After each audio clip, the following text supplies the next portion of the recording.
তো আমি এই পরামর্শের ব্যাপারে দুটো কথা বলি। আমাদের কাছে অনেক ভাষায় অনেকভাবে আমাদের কাছে কিছু মেসেজ বার্তা উড়ে আসে। এই যে মুফতি সাহেবরা, মাতিন সাহেবরা, তারা যেন এটা রাজতন্ত্র একটা পরিবার কায়েম করছে।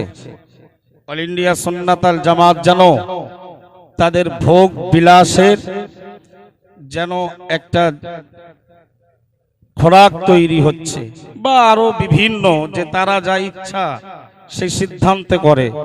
ভাই, জামিয়া রহমানিয়ার মতো এই বাৎসরিক ইসালে সাওয়াবের প্রাঙ্গণে বাৎসরিক ইসালে সাওয়াবের সৌন্দর্য সাফল্যের জন্য মুফতি সাহেব একাই যথেষ্ট ছিল। তার গ্রিপে যত মহব্বতের ভালোবাসার অনুসারী আছে তাদেরকে তিনি ফোন করে বললেই টাকাও পেতেন। আর তার যা সমাজে জলসা জুলুস আছে আলহামদুলিল্লাহ সেখানে তিনি প্রচার দিলে জামিয়ার শ্রোতার অভাব হতো, টাকা বা শ্রোতার অভাব হতো।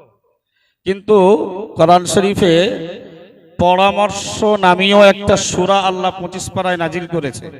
সূরাটার নাম সূরাতুশ শুরা।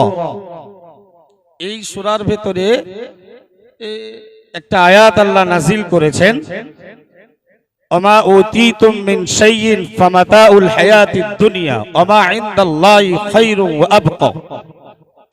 মহান আল্লাহ বললেন, হে বান্দা, তোমাদেরকে পার্থিব জীবনের যা কিছু দেওয়া হয়েছে এগুলো ফামাতাউল হায়াতিদ দুনিয়া, এগুলো তোমাদের পার্থিব জীবনের উপকরণীয় বস্তু। ওমা ইনদাল্লাহি খায়রুন ওয়া আবকা। মাথায় রাখো মুসলমান, ইমানদার মানব জাতি, তোমার রব, তোমার প্রভু, তোমার স্রষ্টা, তোমার মালিক আল্লাহর নিকটে যা আছে তা উত্তম এবং স্থায়ী। সুবহানাল্লাহ বলেন। তবে এই আল্লাহর নিকটে যা আছে উত্তম এবং স্থায়ী তা কাদের জন্য? মহান আল্লাহ বললেন, লিল্লাযীনা আমানু, যারা ঈমানদার, ওয়া আলা রাব্বিহিম ইয়াতাওয়াক্কালুন, এবং তাদের জন্যই যারা স্রষ্টার প্রতি ভরসা রাখে। সুবহানাল্লাহ। আর কাদের জন্য? ওয়াল্লাযীনা ইয়াজতানিবুনা কাবাইরাল ইসমি ওয়াল ফাওয়াহিশ, এবং যারা গুরুতর পাপ এবং অশ্লীলতা থেকে বিরত থাকে। ওয়াইদা মা গদিবুহুম ইয়াগফিরুন, এবং রাগান্বিত ক্রোধান্বিত হওয়ার পরেও যারা মানুষকে ক্ষমা করে, তাদের জন্যই মহান রবের কাছে থাকা এই সুন্দর ব্যবস্থাপনা। বলুন সুবহানাল্লাহ। আমার মূলত বক্তব্য এত কথাই নয়, কিন্তু আয়াতটা ছেড়ে বললে ঠিক মানানসই হয় না। এইবার মূলত এই যে পরামর্শের উপরে মাতিন সাহেব হুজুর বারবার এবং কাইয়ুম সাহেব মুফতি, মহামান্য মুফতি সাহেব হুজুর, তিনি আমাদেরকে ডাক দিয়েছেন, তিনি আমাদের প্রাধান্য দেন, গুরুত্ব দেন। তাদের কাছে সমাজের গুরুত্ব রয়েছে, আঞ্জুমানের ওলামাদের গুরুত্ব রয়েছে, এটা বুঝিয়েছেন। কোরআন শরীফে মহান আল্লাহ বললেন, আমার কাছে যা আছে তা ভালো এবং স্থায়ী, তা ওই জাতির জন্য। আল্লাযীনা ইয়াস্তাজিবুনা লিরাব্বিহিম, যারা তাদের প্রভুর ডাকে সাড়া দেয়। বলুন সুবহানাল্লাহ। এবং আল্লাহ বললেন, ওয়া আকামুস সালাহ, এবং যারা নামাজ প্রতিষ্ঠা করে তাদের জন্য। এই আয়াতের ভেতরেই একটা অংশে মহান আল্লাহ বললেন, ওয়া আমরুহুম শুরা বাইনাহুম, এবং যারা তাদের কাজ সম্পাদন করার জন্য জাতির মানুষের কাছ থেকে পরামর্শ গ্রহণ করে, তাদের জন্য রয়েছে আল্লাহর কাছে যে স্থায়ী এবং ভালো বস্তুগুলো আছে তা। আমাদের মনে হয় এই মুফতি সাহেব হুজুর খুব রাগান্বিত মানুষ, তিনি চটপট করেন, রাগ দেখান। আসলে নবী মুহাম্মদ সাল্লাল্লাহু আলাইহি ওয়াসাল্লাম তিনি ছিলেন নরম এবং কোমল। মহান আল্লাহ বলেছেন, ফাবিমা রাহমাতিন মিনাল্লাহি লিনতা লাহুম। হে মুহাম্মদ সাল্লাল্লাহু আলাইহি ওয়াসাল্লাম, তুমি তোমার প্রভুর করুণায় হয়েছো নরম দিলওয়ালা কোমল মানুষ। সুবহানাল্লাহ। ওয়ালাউ কুনতা ফাজ্জান গলিযাল কলবি, যদি হে মুহাম্মদ সাল্লাল্লাহু আলাইহি ওয়াসাল্লাম তুমি হতে রুষ্ট এবং কর্কশভাষী, লানফাদ্দু মিন হাওলিক, তোমার কাছ থেকে মানুষ এসে তোমার বায়াত গ্রহণ করা, ঈমান গ্রহণ করা তো দূরের কথা, তোমার পাশ থেকে মানুষ পালিয়ে যেত।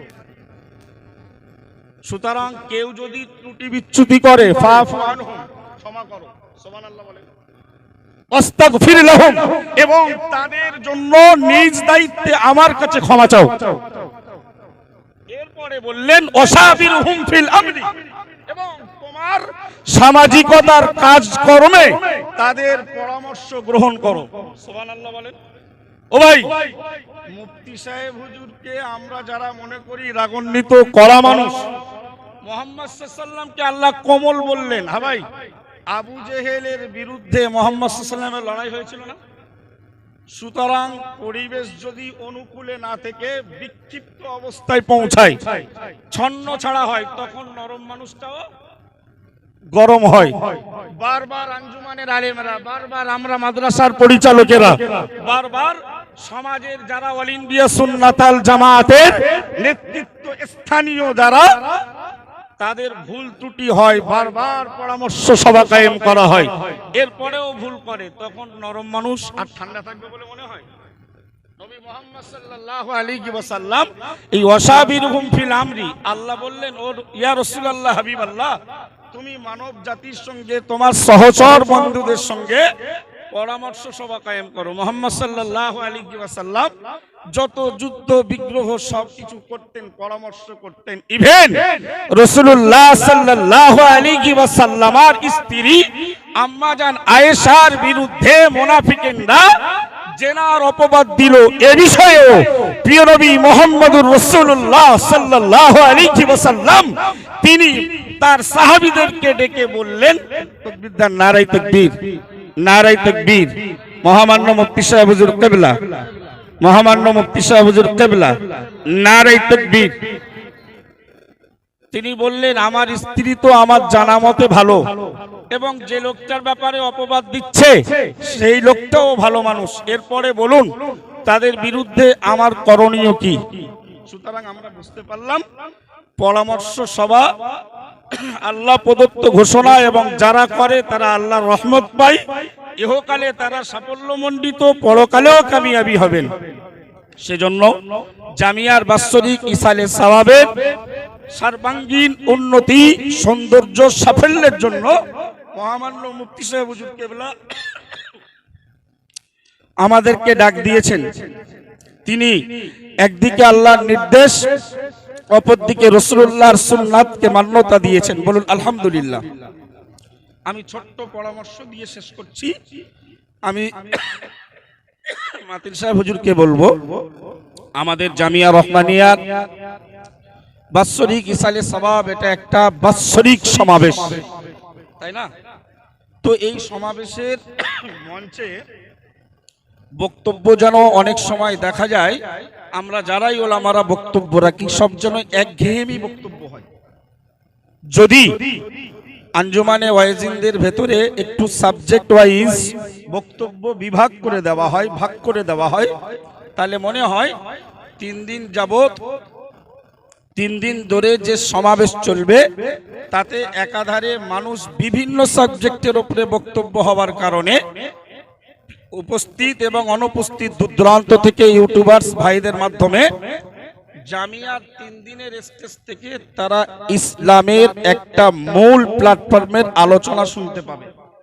এটা আমার ছোট্ট পরামর্শ। এবং যারা আঞ্জুমানের আলেম আছে তাদের অনেকেই বারবার বলে যে আমরা স্টেজে বক্তব্য রাখতে পারি না। হুজুরকে বলবো যারা বি ক্যাটাগরিতে আছে তাদেরকেও যাতে একটু সময় করিয়ে দেওয়া যায়, 2-3 দিনের মধ্যে যে কোনো একটা সময়, এই অনুরোধটুকু রেখে আমি অধম গুনাহগার, একেবারে এই মঞ্চের এই মজলিসের নালায়েক, আমার ক্ষুদ্র পরামর্শ আমি শেয়ার করে বিদায় নিচ্ছি। ওমা তৌফিকি ইল্লা বিল্লাহ।